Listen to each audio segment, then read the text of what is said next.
for that very kind introduction. I wish I was young enough to be in the department. It sounds very exciting. Well, allow me to begin. Vice Chancellor Mabizela, academics of the university, students, distinguished guests, ladies and gentlemen. Good evening to you all.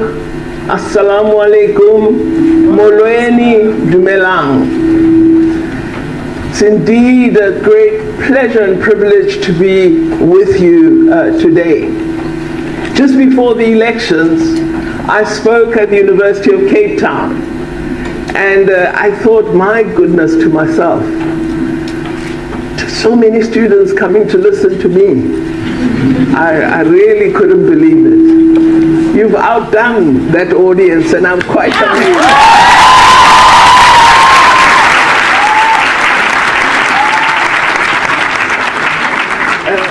Particularly amazed because I'm a has-been. Yeah? I'm no longer, a current. I'm a has-been. But as I listened to Professor Mabizela and Dr. Mgadla, I got a bit worried. Remember when you were students and you were preparing for an exam? I don't know whether you do what we used to do. It was something I think they call spotting or something, where you decide that there's going to be a particular essay question and you really prepare for it.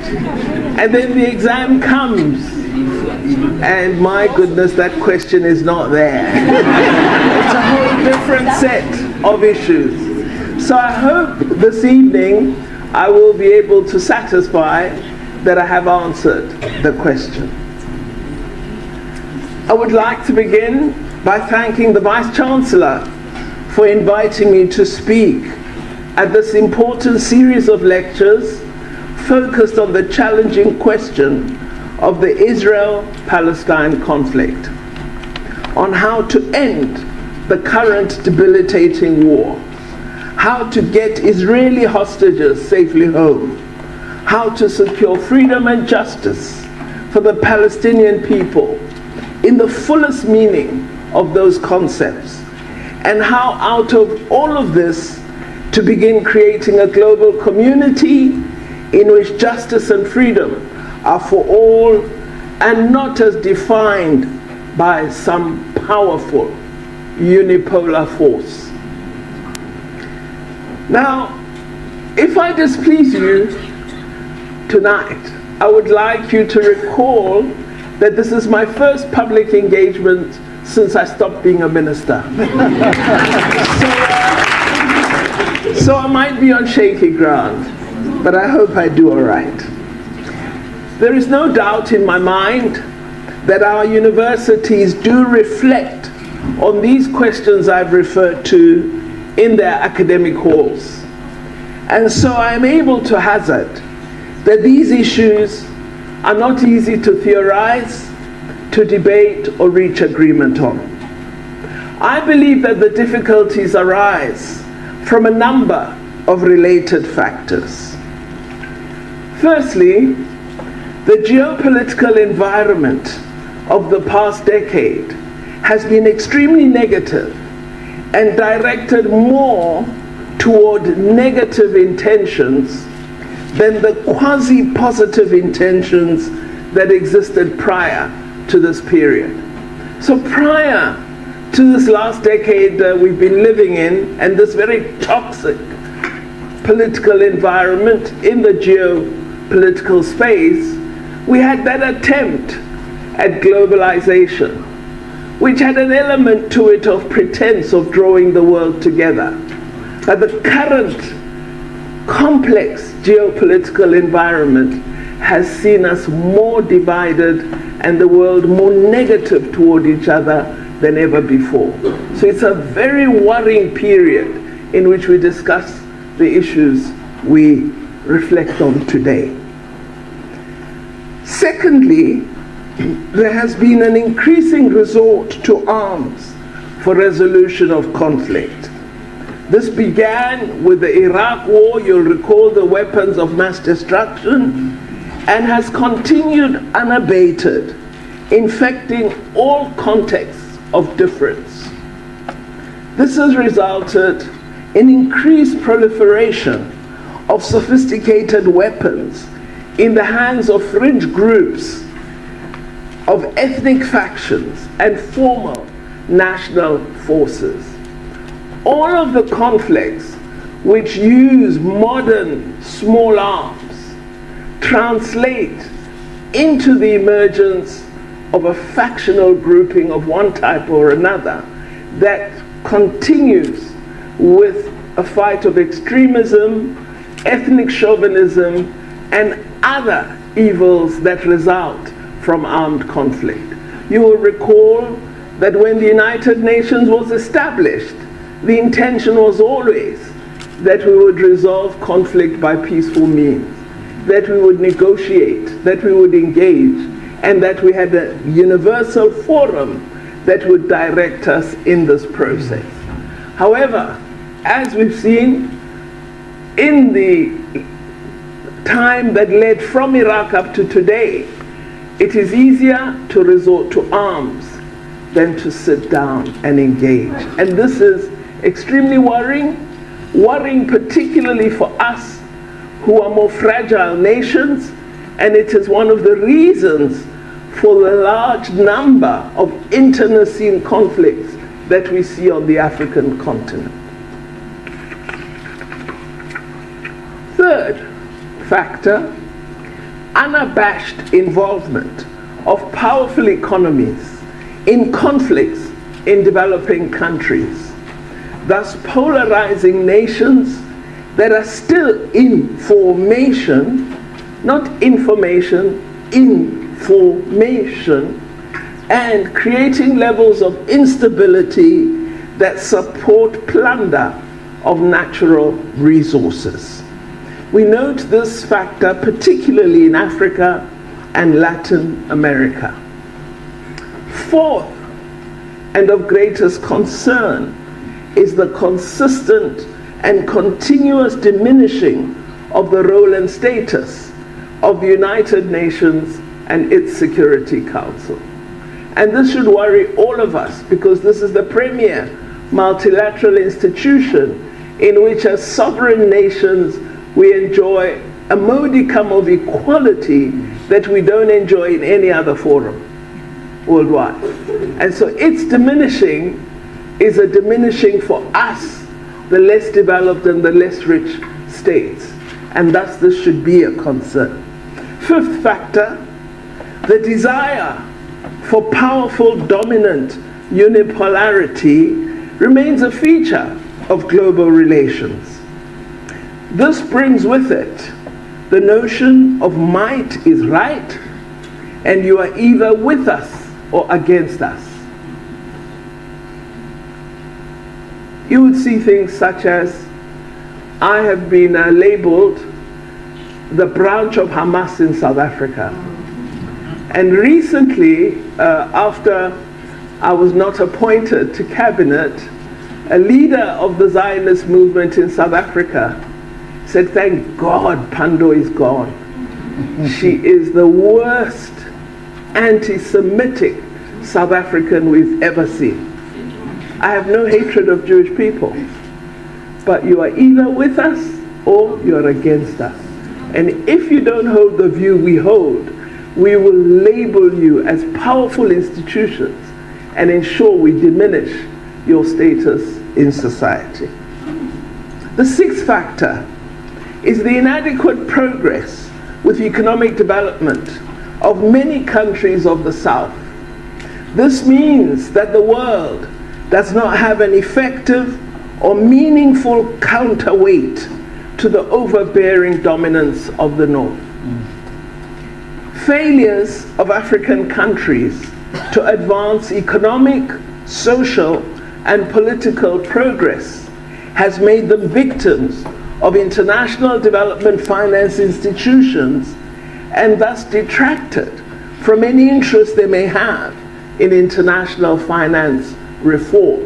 And because of the dependence that many of our countries have on international development finance institutions, they become laggards in raising their voices on global issues of concern. Some of you may be asking, how does this all relate to Palestine? I hope that I'll be able, in the course of these remarks, to provide a reasonable set of links. Current media on the fight for freedom and sovereignty in Palestine tends to suggest that this striving began on October 7, 2023. This has been a more than 7 decades struggle, compounded by a series of regimes that reflect the apartheid system of oppression that South Africans know very well. The creation of the State of Israel resulted from the fascist conflict of Europe that eventually engulfed the world and gave life to the horrific Holocaust against people of the Jewish faith.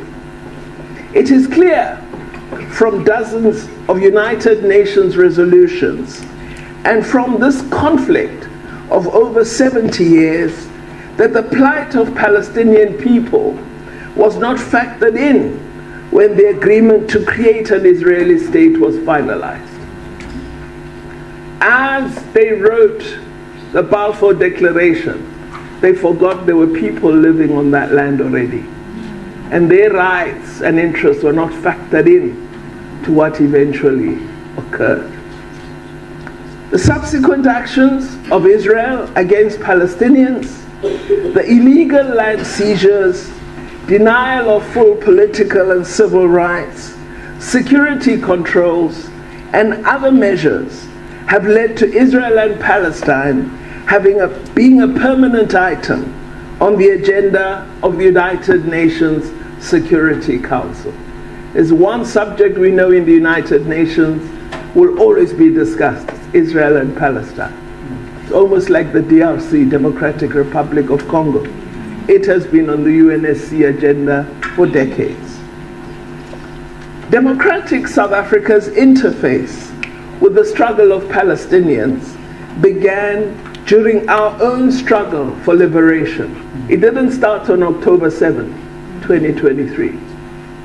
Some of you may recall that the leaders of the South African liberation movements were innovative in their approach to executing the struggle. They moved from petitions to mass organization, to mass campaigns, and eventually adopted armed struggle. An important innovation in this process was the International Solidarity Against Apartheid movement, which became a significant global campaign. Essentially, international solidarity meant trying to unite the world against apartheid oppression. It also translated into wider sectoral action by civil society in support of our liberation. Leaders such as Oliver Tambo and others approached governments, and those governments did not agree to support the struggle against apartheid in the main. They then approached religious organizations, academics, unions, business organizations, youth formations, and through agreement built a powerful global resistance to apartheid. The then leaders of Palestine joined in the international anti-apartheid movement, and the bonds of solidarity were established at that time. So when we went to them and said to Yasser Arafat and his comrades, we are waging a struggle against apartheid in South Africa. We need your help. We are training people. We've decided on armed struggle. We need your help to train us. You are already in the field. You know what must be done. You have trained fighters. We need your assistance. They said, we don't have much. We're also suffering under huge oppressive conditions, but we understand what the absence of freedom and justice means, we will assist you. That is international solidarity. And us in South Africa, we need to understand this concept extremely well. It imposed huge obligations on us. And you may say today, it's 2024. What does something decided in 1963 have to do with me? It's got a great deal to do with you. Because what you enjoy in 2024 is a result of the decisions of 1963. And you need to understand that. And many people deny this reality. Some who didn't even fight for freedom reject international solidarity. And yet we were so magnanimous as to say, enjoy the freedom we fought for. Enjoy the freedom our fathers and mothers were imprisoned for.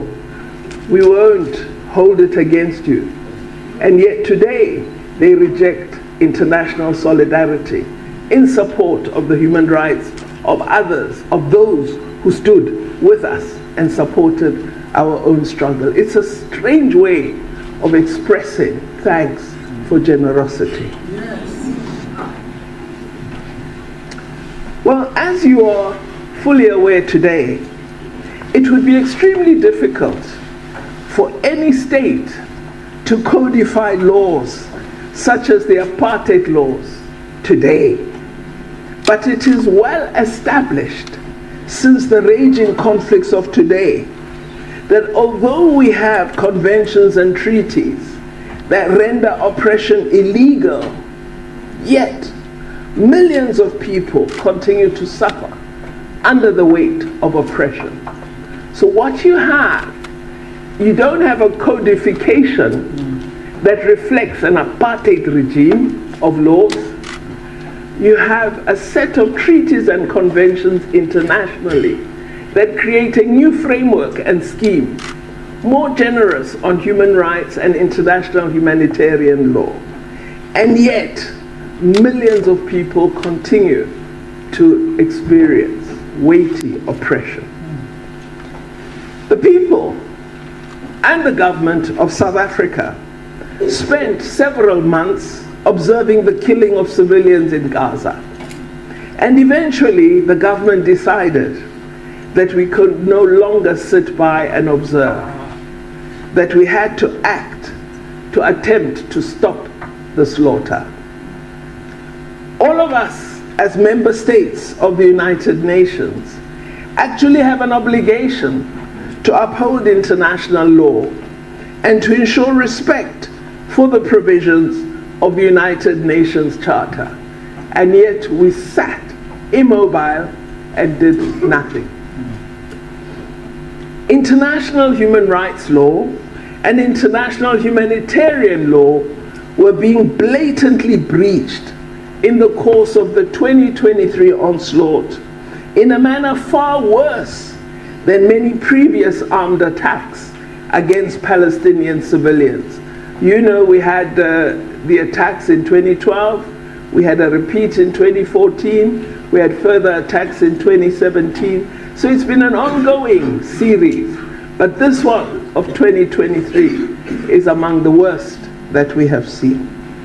In addition, we had actions and statements that pointed to the intention to cause greater harm through denial of humanitarian aid, basic needs, and through destruction of social service and public institutions. It was the view of our government that existing efforts at conflict resolution between Israel and Palestine had failed. And while we do remain as South Africa's government supportive of the United Nations two-state solution decision, we believed we were a very long way from that. We therefore decided as government, I don't know whether I should say they decided or we decided. We therefore decided as government that a different approach focused on a human rights perspective might be able to produce results that had eluded the globe thus far. A human rights perspective asserts that the principles and practices enshrined in universal instruments should be the primary guide in conflict resolution. This is why we determined, upon examining all facets of the conflict, that our only avenue was the International Court of Justice as the highest court of international law. We decided to approach the court through use of the provisions of the Convention on the Punishment and Prevention of the Crime of Genocide, as all the evidence we had access to suggested there was a genocidal intent in the war against Palestinians. You would know that it's called Israel's war on Hamas, but we all know the more than 40,000 people killed are not all Hamas operatives. So it's Israel's war against Palestinians. While as South Africa, we welcome the early decisions of the International Court on our requests for provisional measures, which was a use of a particular clause of the Convention that allows for provisional measures with the intention to reduce harm while the larger investigation on the question of genocide is underway. So we were pleased that the court agreed to the provisional measures we proposed. We are, however, dismayed that Israel has ignored these provisional measures and has been intent on continuing the onslaught. It is now clear to all of us that much more needs to be done if peace is to be achieved, and if we are to agree a solution that establishes the sovereignty of states that are free and just. Actions of UN member states that supported our own struggle need, in our view, to be put in place. There needs to be worldwide condemnation of Israel's apartheid-style actions against Palestinians, against the oppression of a group, and against laws of domination. All of this should be ended. We believe that member states of the United Nations should be petitioned, all of them, to adopt a resolution to reconstitute the UN Special Committee Against Apartheid, which was established when we were in struggle, and to also reconstitute the United Nations Center Against Apartheid, which would focus on and address commission of crimes against humanity, crimes of apartheid as directed at Palestinians. It is our view that civil society organs have a critical role to play in creating global rejection of the oppression I've referred to. We need academic boycotts. We need an end to research links with Israel, particularly given the reality of the attacks on institutions of learning and knowledge. It is astounding that many in the academic community seem untouched by the direct bombing of all universities in Gaza. Yes. The killing of over 100 academics, the killing of over 300 teachers, the bombing of all libraries, the bombing of all archives.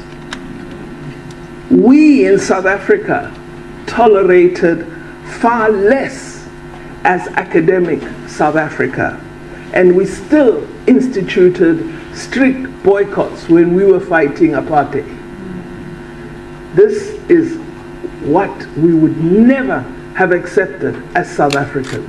Why are we tolerant to it for the Palestinian people? Sports bodies, trade unions, and all in civil society have a role. I said at the University of Cape Town, I was extremely pleased that Nelson Mandela University was one of the first universities to announce that it would break all relations with Israeli academic institutions. And that Fort Hare University also similarly announced such a break. And more recently, University of Cape Town has taken that decision, as has the University of the Western Cape. We are waiting on the other universities.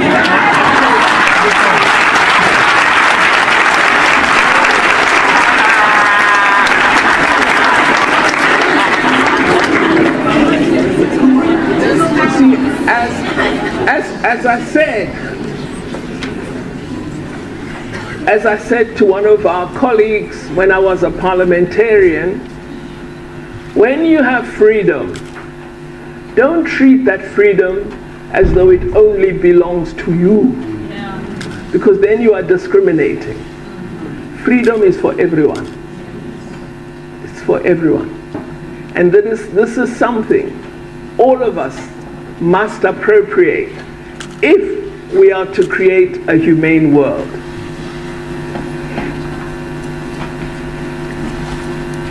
One of the things that concerns me is that we have some in our society that have this attitude: you go first, government, and then we will follow.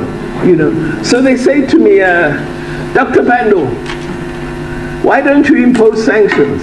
And I ask them, why are you not boycotting? Why are you not doing something? I haven't seen you in one protest. Why do you expect government to go first and you do nothing? What has made you immobile and uncaring about the plight of others? Everyone can do something. People tend to be reluctant until government acts, or until the ANC acts. I remind these colleagues that the liberation movements of our country showed superior commitment to international solidarity, and we have to do the same. The powerful forces that influence global affairs in a malignant manner offer solid support to Israel due to factors intellectuals present here should research. You all have to begin to understand, why does Israel enjoy so much support? And why do Palestinians, who have 2 feet and 2 arms like everybody, not deserve support? Scrutiny of the conduct of Israel and the calling out of that state result, as I said earlier, in one being labeled anti-Semitic and becoming a constant target of insults. I've had people write to the American government and say, investigate Naledi Pandor, she received money from Iran. It's so funny, I don't have a salary next month, but anyway. That's quite funny. You then have, once you take up these issues, you have labels that impute racism, sexism, anti-Semitism, and all of this leads to such fear of guilt of these isms that academic scrutiny is rendered impotent. You've seen it with freedom of expression that the Vice Chancellor referred to, that for months the mainstream media wouldn't focus on the onslaught on Gaza, was silent and complicit. Was it not human beings who were being killed? Why are we so silent? And why is expression important in one context and not important in another? This suggests there's something wrong with us in our perspective on humanity. I believe that as intellectuals, it is vital that you resist this break on academic freedom and strive to continue pursuit of freedom for both Palestine and Israel. My contribution is not an anti-Israel But the people who are suffering oppression, the people who are being bombarded are Palestinians. So let's not lie about it. We should also challenge with our pens and voices the temptation to seek to choose for Palestinian people a form of government and leaders that they, in our view, should have. So you have the never Hamas coming from the West. What if that's the choice of Palestinians? Are we going to continue to shoot them because of that choice? Would we have accepted being told who should govern us in 1994? I don't think we would have accepted it. So just as we had the freedom to choose, so Palestinians must have the freedom to make their choice.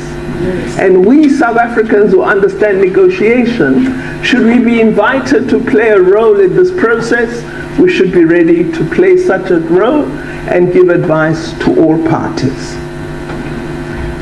I believe our intellectual and political contribution as South Africa might be found in supporting and steering negotiations that will help frame a just framework for freedom for Palestinians. Such active participation and interest is necessary and critical as a signal to the world that we will join together to reject harm and oppression. If we fail to act and participate, then we, the international community, because I'm not just talking about South Africans, I say this wherever I speak, because we are part of the international community. Then we, the international community, would be saying, if we fail to act to the world, that we believe freedom and justice are for some and not for all. We'll be saying, kumnandi la, asindaba ukuthi kwenzeka ntoni phaya. As the people and government of South Africa, I believe it is not possible for us to hold such a view. Given our history, given our still troubled context, because there's a lot we still have to do here at home, and given the legacy handed to us by President Mandela, when he said South Africa cannot be completely free if Palestinians are not free. That is our legacy. And some of us are old, so it's your legacy. We've tried to do some of what President Mandela wanted to be done, but the agenda still remains long, and you inherit that mantle. You can't be a South African and say, I know Minandaba no Mandela, eh? Yes. I believe there's additional work for thinking academics and intellectuals. I do draw a distinction. Thinking academics and intellectuals. Because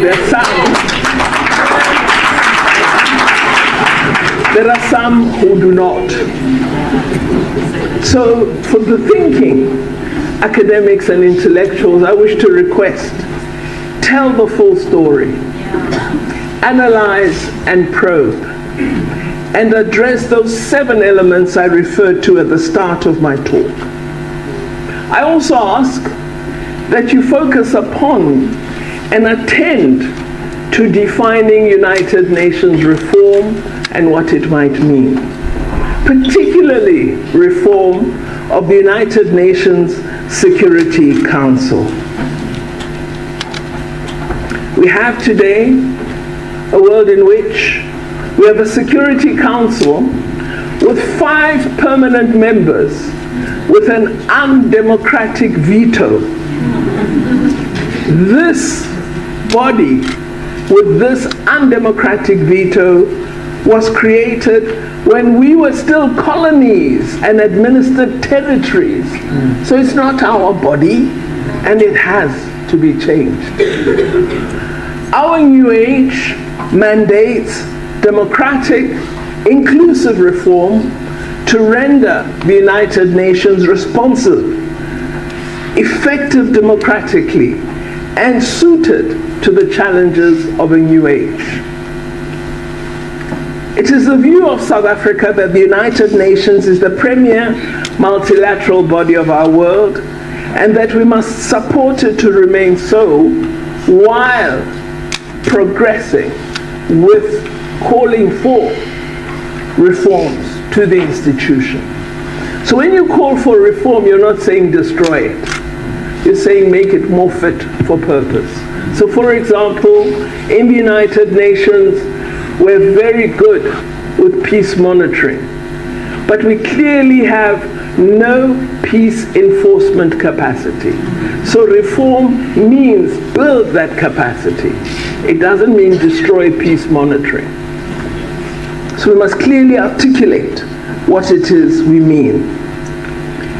Change that we seek and debates and work that we do must also include decisive reform of international development finance institutions in order to ensure their ability to address the world's conundrum of inequality and poverty.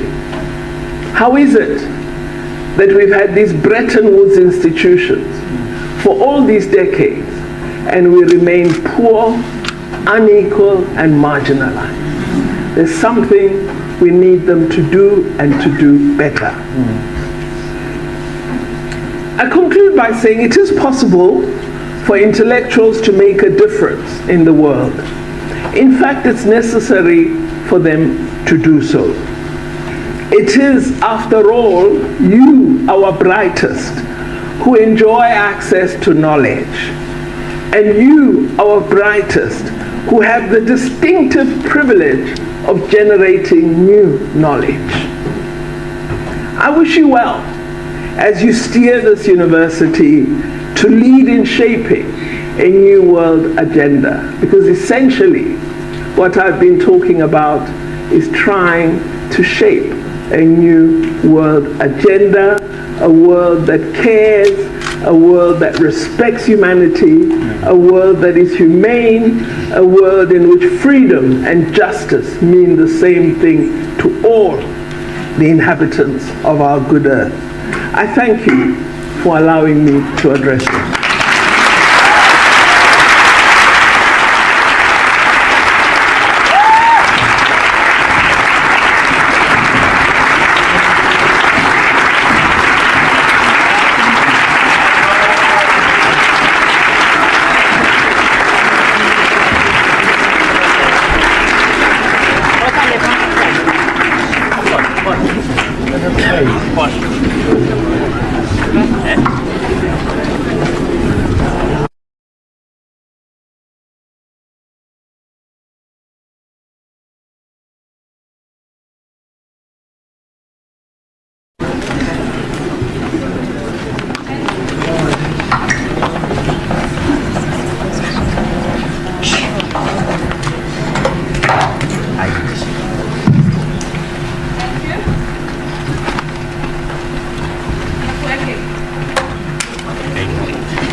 Thank you very much, Dr. Pandor.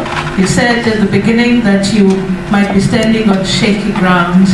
I think we can all agree that you sounded to us as resolute, as fierce as ever, and we thank you for that.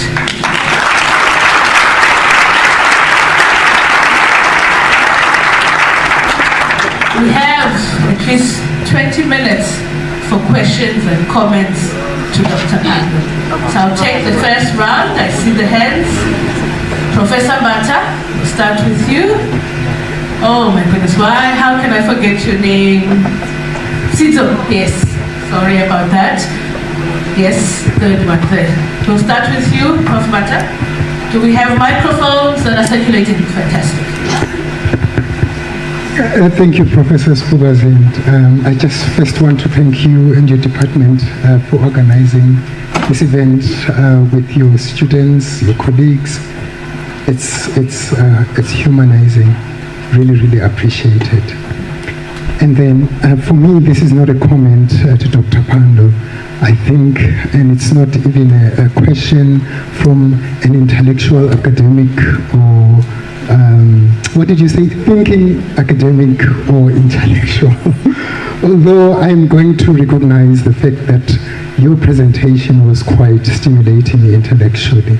I would like to respond to you as a human being and say that thank you so much for being at the forefront of this particular difficult time in our history for the people of Palestine, especially where the world, the majority of the West in any case, they seem to have turned a blind eye.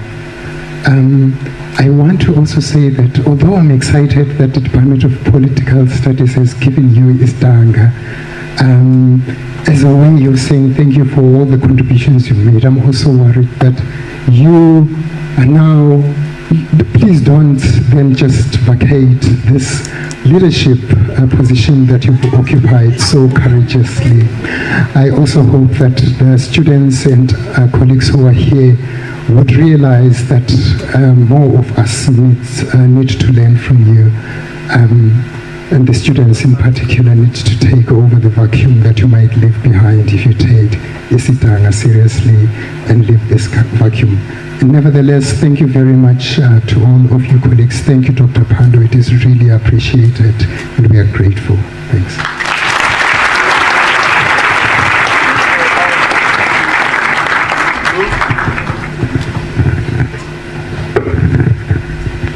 Hi, Dr. Pandor. They say never meet your heroes, but here I am. So essentially, my question is pertaining to the reforms of Bretton Woods institutions.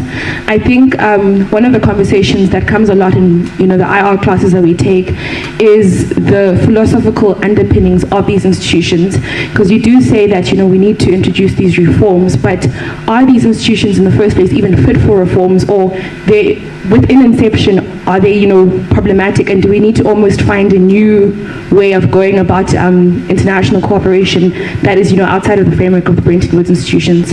Thank you. Very nice, Tito. When you begin, please tell us your name.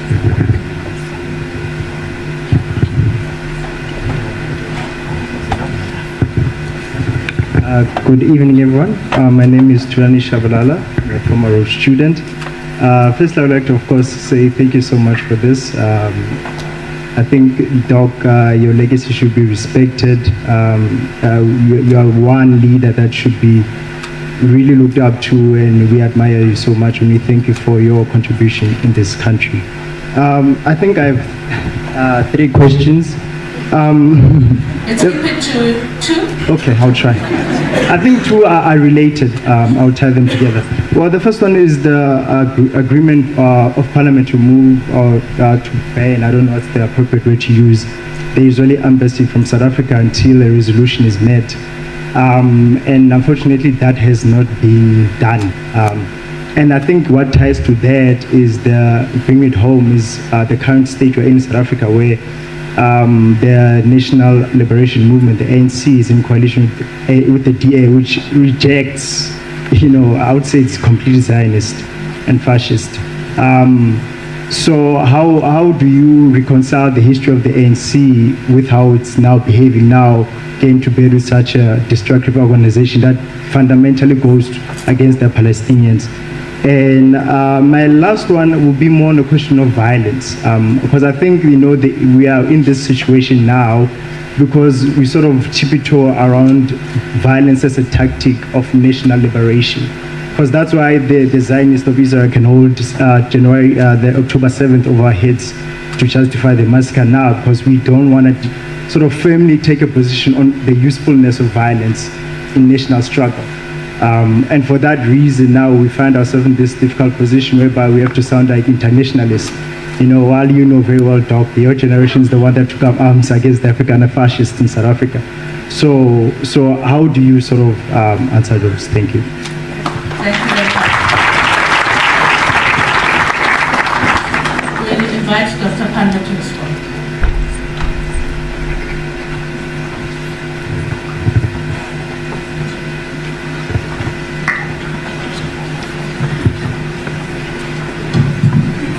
Thank you. Well, thank you very much for the kind comments, Professor Mbata. When you mentioned the situation I'm in, I thought you were going to offer a salary for July.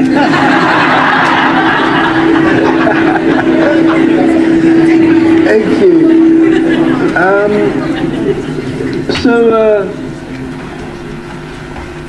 On the international development finance institutions, you're absolutely correct. We do need to rethink entirely both their construct as well as their role. To some degree, it was that which led to us establishing the BRICS Bank, the New Development Bank, because we clearly realized that it is very difficult to secure funding for objectives of development that we wish to pursue. So with the BRICS Bank, you would see the loans that we have got have been for primarily public service infrastructure. And that has been the focus, and we've been able to secure those loans. And we own the institution as BRICS countries, and now the additional members that have joined the bank, because the bank is distinct from the forum. You have to commit resources to it.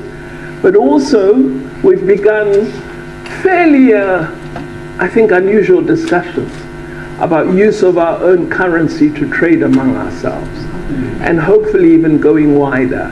There's no decision as yet, but we are investigating this. We investigated, of course, fully alert to the fact that as governments, we have a responsibility to protect our economies as well. And so you don't become adventurist.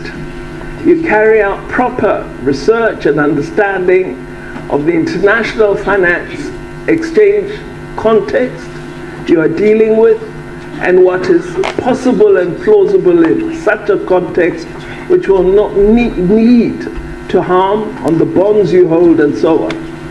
So there are a range of factors to take into account, but we have assigned our finance ministers. I keep saying our because I'm still in the mode. We have assigned finance ministers of the BRICS countries and central bank governors to investigate this question and to report back to the next summit this year in Russia on what is plausible. So you are correct. We've begun in a modest fashion. They've begun in a modest fashion. And the finance ministers have begun looking at the composition and proportionality in the World Bank directorship. And we are putting, or have put forward, proposals on what should be changed there. Similarly, we're looking at how we deal with matters of dispute in the World Trade Organization, and how a fairer scheme might be defined, both of imposition of tariffs by particular regions or countries individually, and when these kick in and how you ameliorate impact on developing countries. So I think we're beginning to find our voice. And for me, what is really interesting about the current environment is if the South is smart, we can derive a great deal of opportunity from this moment. But only if we are smart, if we seize the moment.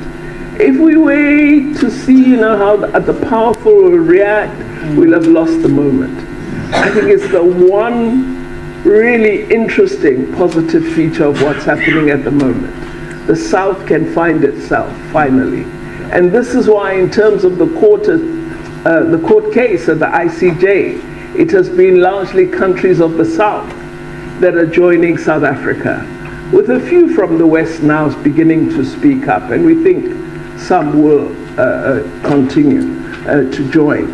So I think, yes, look at full reconstituting, recreating, but remember that these institutions hold a great deal of our resources, as well as resources of many other member countries. So we're not going to be foolhardy in how we approach the matter, but definitely change is necessary. And I think the BRICS Bank, the NDB, is worthy of study as it matures and develops further. Gosh, Thulani, thank you very much for that kind comment. When I saw you standing up there earlier when I was going to start speaking, I thought, oh gosh. Because when I was Minister of Higher Education, when a young man had that beret, I was in trouble. So thank you very much. Well, the matter of closure of the embassy is moot, isn't it? Because Israel withdrew their ambassador once we withdrew and closed our embassy in Tel Aviv.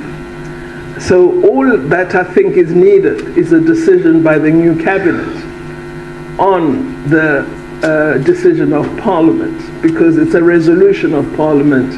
It's not a decision of the government. The government would consider it and decide which way to go.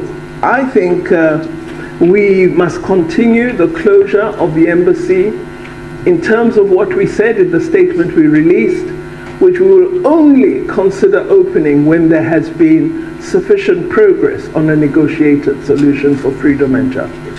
I think that's a good position to hold, because remember that we are not anti-Israel. Yeah? We are not. We're pro the people of Palestine and their just cause. And how we find a way between the two is going to be very important. For us, the primary purpose is freedom for the Palestinian people. And I think the matter of the embassy, I'm looking forward to see how the cabinet even discusses this new one, the ICJ question. I'm really looking forward to that. But I'm not a spokesperson of the ANC. They will have to speak for themselves. I suggest you invite the Secretary General and ask him how they're going to manage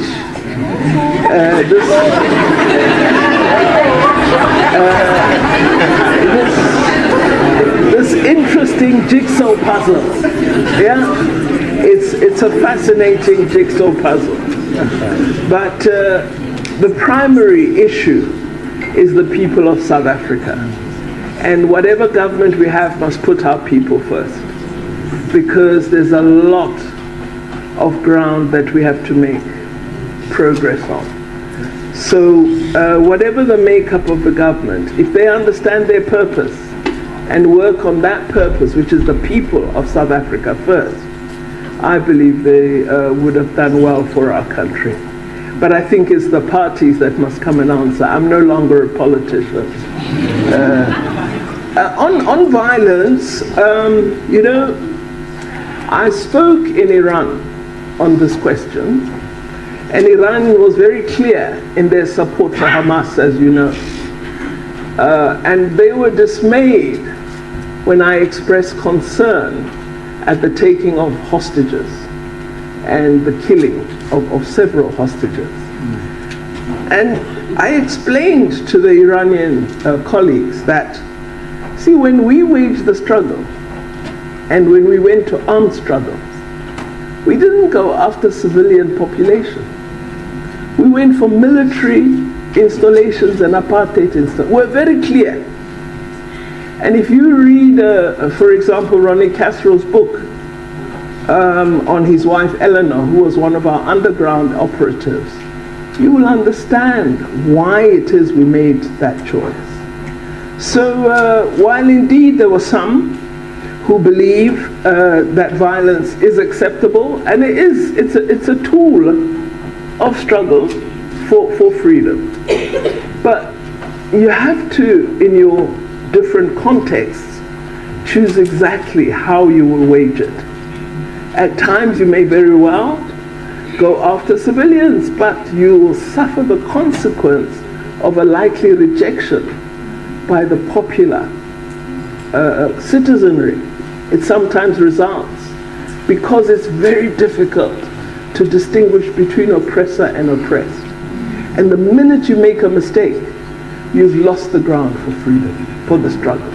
So this is why our own choice as the African National Congress was police stations, army establishments, energy sources, because we were clear that we didn't want to get into a situation where we began having to distinguish between citizenry and losing the popular support that the ANC and the liberation movements enjoyed. It was a difficult one, and sometimes I think we paid the price for it.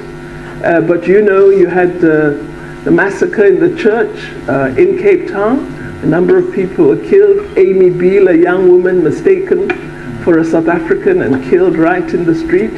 So at times, if you're not fully in a situation where you can control the execution of that armed struggle and the use of violence, you may find yourself being put on the back foot, and it could be detrimental to the progressive ambitions that you have. So it's not an easy one. You know, Colombians, the armed groups would disagree, others would agree. So it depends really on context. But I think how you execute it and your ability to maintain the most popular support, particularly of those who are oppressed. You never wish to have a situation such as, have you watched the film Gandhi?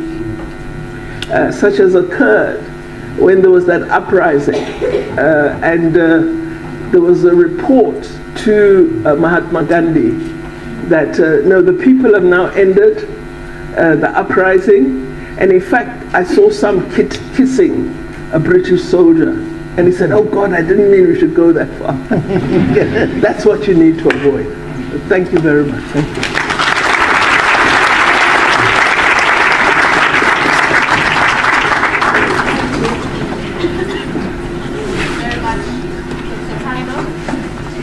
I would like to sneak in just two burning questions. It's now or never. Yes. Okay, yes. Okay. Okay, I'll sneak in three. Okay. Please remind me your name. Gotulo, then Tulisa, right? Okay, and then at the back. Good afternoon, good evening, sorry. Dr. Pandor, thank you for your address. And I particularly have a question on the use of violence and how you say that we can approach it if we properly take a way that we can execute it, not showing that we are anti-Israel and not attacking civilians, but rather heads of the Israel army and armed groups. So we understand that the United Nations condemns violence unless it is in self-defense. And right now, Palestine is not in a state where they can actually execute self-defense. Can we then, not through a multipolarity approach, say that we are using violence against those armed groups to show that we are helping them within their self-defense if we are trying to show our collaboration with Palestine?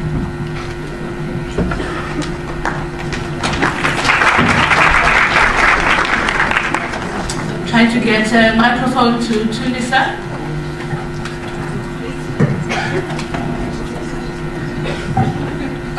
Good afternoon. So I just wanted to ask, you spoke about justice and freedom for all and international solidarity.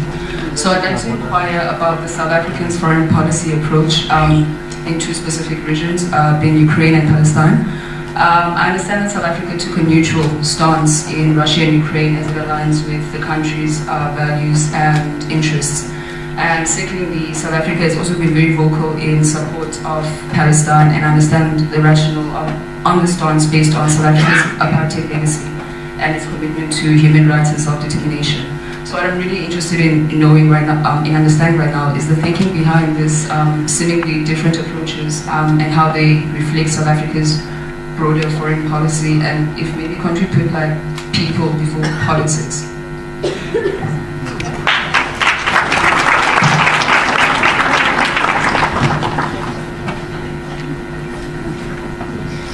Please go ahead and tell us your name.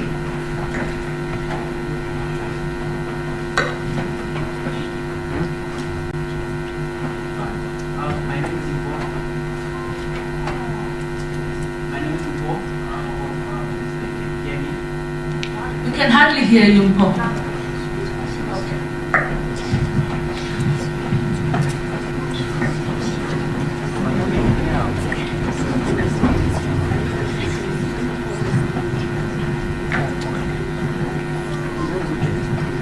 Thank you very much, Prof. And greetings, former Minister. My name is Mpo, and my question it's based on how the judges are going to adjudicate themselves now that we're asking the question of genocide. Obviously, we have seen a lot of elections in countries, and there has been debates that rather that decisions that are going to be made, or rather the decision that is going to make that this case is actually a genocide, is going to be politically influenced, right? In the case that we had, I guess the ICJ case, the question was whether there was a plausible case on merits.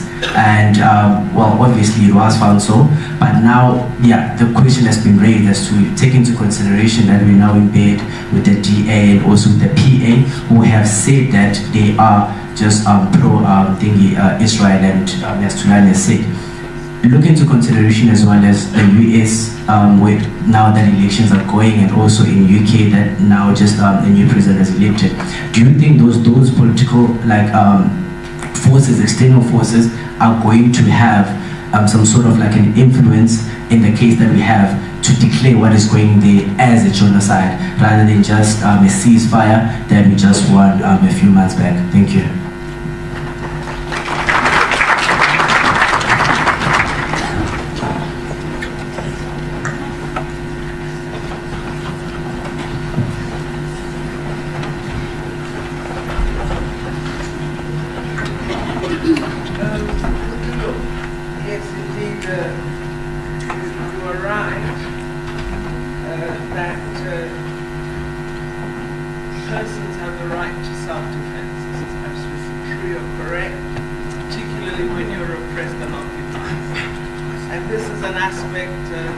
Might recall was not referred to by the prosecutor of the ICC when he mentioned the reasons for seeking a warrant against Netanyahu and the defense minister and the other. There are three that he's asked the courts to issue.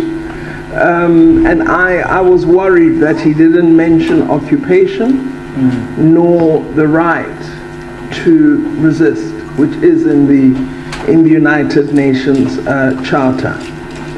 I don't know in what manner South Africa would offer armed support to Palestine, because we are a state, a member state of the United Nations, and there are particular obligations we have to uphold. We can't help to generate a war situation. We are, in a sense, using violence through support of Mozambique against the extremist forces in Cabo Delgado, or DRC in the support against the M23 rebels and the other rebel groups in that region, because these groups are attacking civilians and they pose a threat to our own security as part of Southern Africa. But I think we'd have a hard sell to say that we would provide some form of armed support to the Palestinian people against Israelis. Primarily, I think the challenge that you confront is, as I said, the complexity of the issue it is an issue that divides the world quite sharply, and is also able to be utilized as a quasi anti-religious sentiment and anti-Jewish faith sentiment.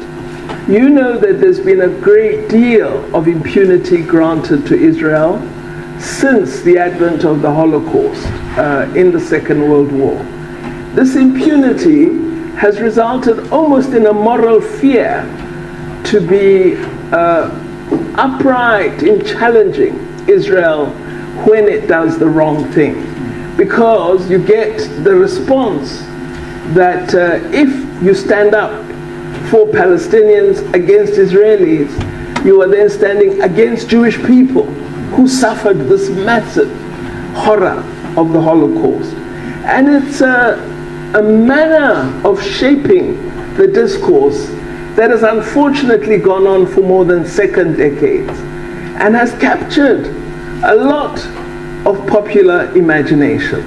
For example, a large part of our society doesn't agree with government taking the ICJ case on because they believe that there's a religious status that Israel enjoys among Christian people, And the Israel they think of when they see what's happening is not the Israel that is occupying, that is killing, that is detaining.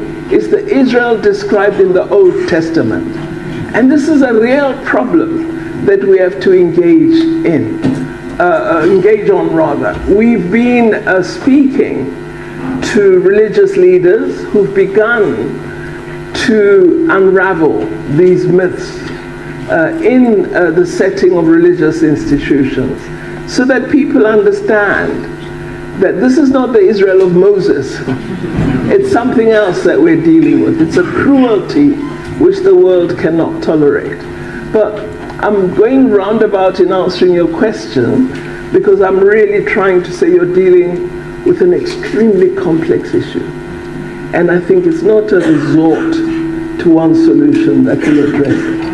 It's a multiplicity of approaches that would have to come into play, including, I think, a negotiation, as well as something I didn't refer to, which is the unifying of the different factions in Palestine.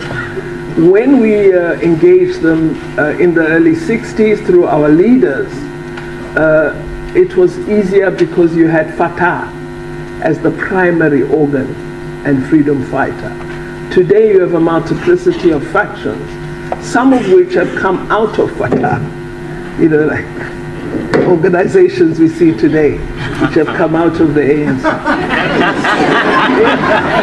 If you were to face a national crisis in South Africa and have that multiplicity of forces, all pushing in different directions, and yet all oppressed, it would make life and finding a solution extremely difficult. So one of the things we have been promoting is that the factions must begin to talk. And I'm really glad that Russia is playing a role in this, as is China. The more difficult question is the Ukraine one. You see, one of the things I've never really liked much in debate is when you sort of have an attraction of what are termed opposites, you know? So I mentioned Palestine, you mentioned Ukraine. So my colleagues before, previous colleagues, would do that to me. And I would say to them, you know what? My country will come out solidly in support of Ukraine if NATO arms Palestine. You're not dealing with equals here. Very different situations, and it's important that we appreciate that. Secondly, we are not neutral about Ukraine. We, from day one, said this conflict can only be solved by negotiation. And we indicated we are ready to play a role. And we even went to Ukraine and Russia to persuade both of them. Both countries' leaders believe they can win this war. We believe it can't be won. We believe that they have to sit around a table and negotiate. We've continued to engage both of them. We went to the Ukraine so-called peace summit, which was really about Ukraine's peace proposal, and consistently we've been saying to Ukraine, you can only really have discussions about peace when Russia is in the same room with you. And we are ready to help facilitate that. So we're not neutral, but we don't support the armed conflict between the two. And we're not arming anyone. With respect to Palestine, our support is very clear. We are supporting those suffering harm and oppression. On the ICJ and influences, well, Mpo, I would have thought as you are thinking, if we didn't have that first judgment on provisional measures. To be honest with you, when I looked at those 17 judges, I was totally hopeless. I wished I wasn't in The Hague. And it's only when they got to the second paragraph of the order that I realized we had something revolutionary happening here. Because by the second order, the second paragraph, when they said it's plausible that genocide is being committed. I knew something different was happening. And they come from all different regions of the world. But 15 of the 17 agreed on all the orders. And it was just our African judge, and the other was the Israeli judge. The judge from Israel, a former prime minister, agreed on one of the measures, and the Ugandan judge rejected everything. Very, very odd. So indeed there may be influences, but I believe in responding to our cases thus far, there has been a genuine engagement with the legal issues, which is their responsibility. What worries us still is that issue of enforcement, of action on the measures. And that is something all of us as UN member states have to reflect upon much more. But one thing we've done as South Africa, by going to the ICJ, we have put these issues in the public domain more openly than they've ever been put in the public domain before. And this is an important step forward. Plus, we have a court order saying it is plausible that genocide is being committed. These are important decisions. So we shouldn't undermine because it doesn't go all the way that we wish to go. We shouldn't undermine the importance of the step that we've taken as South Africans, and the fact that a country that enjoyed massive impunity as though it was the most innocent state in the world is now exposed in its horrible dimensions for all the world to see, and it is South Africa that did that. I think that's very important.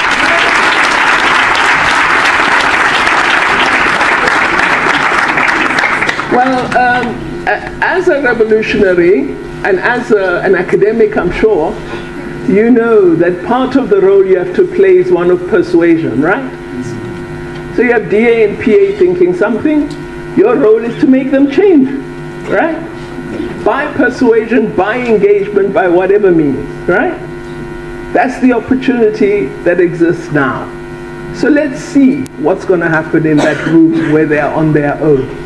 And if they emerge with a different approach to that which we expect progressive forces to have, you know what to do, right? So that's all I'll say. On the United Kingdom, we have a different government in the UK, and we are waiting to hear their view on this conflict, which their government previous has been such a very strong part of. On the French elections, with the left winning with the center, already they've announced that they will recognize the state of Palestine when the vote is up in the United Nations. So there are shifts happening, but we've got to encourage even greater shifts.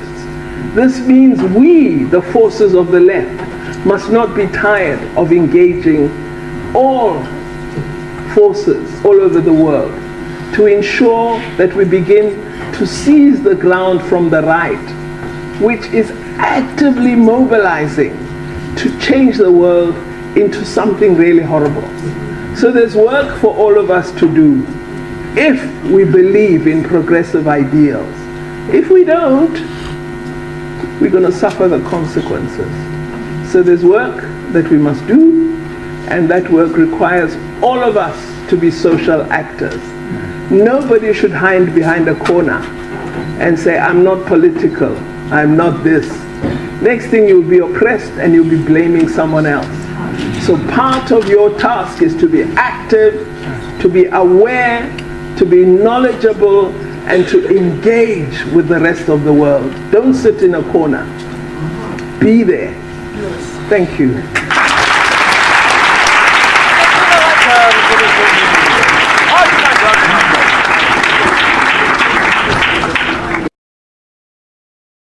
Pandor. All that is left for me to say is to just say that it is no small matter to us in Makanda that you chose us to mark this new chapter in your life, what these young people call the new era of the Republic of Palestine.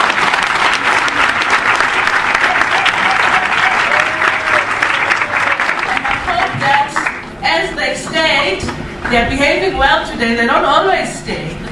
I hope that it shows that as you are in this new chapter, that it is your voice that they will continue to rely on, to listen to it, to push them ahead, to be more courageous, to believe in this future that you so believe for yourself and for them and for this world, a future truly worthy of their dreams.